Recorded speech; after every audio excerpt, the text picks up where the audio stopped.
કેશોદના જલારામ મંદિરે 323માં નેત્ર નિદાન દ્વારા 22,000 ઉપરાંત લોકોને નવી દ્રષ્ટિ આપવામાં સહભાગી થયા હતા. કેશોદના આંબાવાડી વિસ્તારમાં આવેલ જલારામ મંદિરે નેત્ર નિદાન કેમ્પ, સાંધાના દુખાવા, બોડી ચેકઅપ આમ જુદા જુદા 3 કેમ્પનું આયોજન કરવામાં આવ્યું છે. રણછોડદાસ હોસ્પિટલ રાજકોટના સહયોગથી નેત્ર નિદાન કેમ્પ યોજાયો હતો.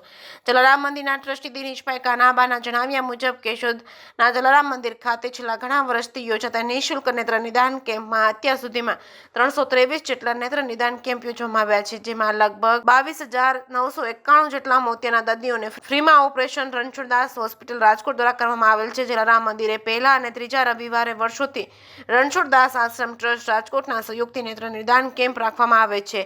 આ યોજેલા કેમ્પની શરૂઆત જલારામ મંદિરના ટ્રસ્ટી દિનેશભાઈ કાનાબાર, રમેશભાઈ તેમજ ભારત વિકાસ પરિષદના પ્રમુખ Mahavirsinh Jadeja, doctor Paritosh Patel, doctor Bhupendra Joshi, doctor Bhumi Vanpariya, Bhimbhai તેમજ ડોક્ટર સ્નેહલ તન્ના, મોહનભાઈ ખોડાસરા, સુરેન્દ્રવા, રતનબેન વગેરે મહેમાનો દ્વારા દીપ પ્રાગટ્ય કરી કેમ્પને ખુલ્લો મૂકવામાં આવ્યો છે. આ નેત્ર નિદાન કેમ્પમાં 300 જેટલા દર્દીઓને ડોક્ટર પારિતોષ પટેલ તેમજ શ્વેતા પટેલ દ્વારા તપાસીને 93 દર્દીઓને બસ દ્વારા ઓપરેશન માટે રાજકોટની રણછોડદાસ હોસ્પિટલમાં મોકલવામાં આવ્યા છે.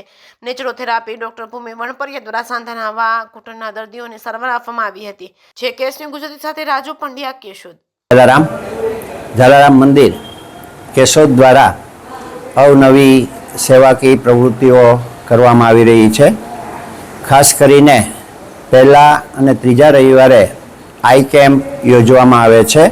ઘણા વર્ષથી આઈ કેમ્પનું આયોજન કરવામાં આવી રહ્યું છે, જેમાં ઘણા બધા આજુબાજુના વિસ્તારોમાંથી દર્દીઓને લાભ મળે છે અને અત્યાર સુધી લાખો રૂપિયાની બચત દર્દીઓને માટે થઈ રહી છે. અમે આજે જે કેમ્પ યોજ્યો હતો એ કેમ્પની અંદર લગભગ 300ની આસપાસ દર્દીઓ ઓપીટી માટે આવેલા હતા, જેમાંથી 93 દર્દીઓને ઓપરેશન માટે રાજકોટ રણછોડદાસજી હોસ્પિટલની અંદર મોકલવામાં આવેલા છે.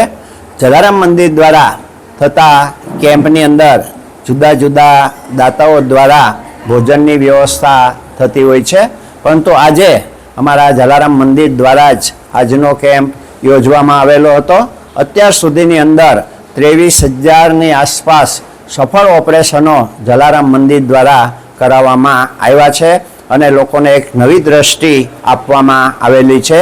દરેક દર્દીઓ આવતા હોય એમને ખાસ એક અમે સૂચના આપીએ છીએ કે તમે ખાસ તમારો એક આધાર કાર્ડ અને ફોન નંબર સાથે જ લઈને આવવું, જેથી તમને અત્રે કોઈ તકલીફ ન પડે અને સરળતાથી તમે ઓપરેશનની અંદર જઈ શકો. જય જલારામ. Thank you.